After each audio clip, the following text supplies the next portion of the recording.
Then we look at values. So I would say to you, well, what's important to you at this point? You'd say, time with my family. Okay, that's a value. That's important. That's something that matters. What else? You might say recognition. So we have to identify for somebody going through a career change, what are the 4 or 5 things that matter, that are so important at this point? Because we have to know that, because that's going to have an impact. And money may be one, number 1, or it could be number 8. It's not that important.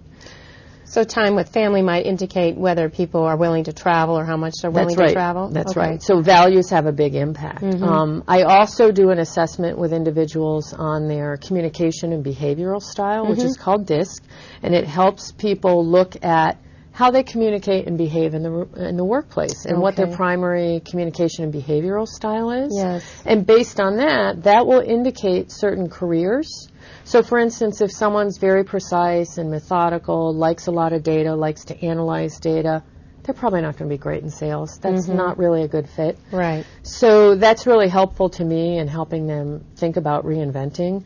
And then I have a bunch of other exercises. Some of them are journaling exercises. Some are homework exercises. I even have some meditations that I do with people. It really depends on the person and their style. So certain styles are going to do well with certain assessments. So it's not like I'm just going to throw 6 assessments at each person. Everyone gets different ones. Right. But the idea is we're going to gather information, interest, values, motivated skills, behavioral style, whether or not you might want to go out on your own. We get all this information and we pull it all together, and then we do a collaborative brainstorming.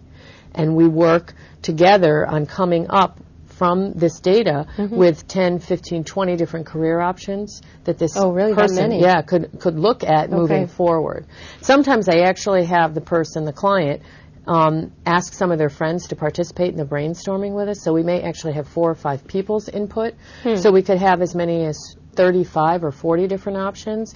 And then we narrow them down, because some of the options may not make sense. So if a friend suggests consulting and the client wants time with family, that's not going to work. Right, right. So we go from 50 and the goal is to narrow it down to 2 or 3 that they could then look at.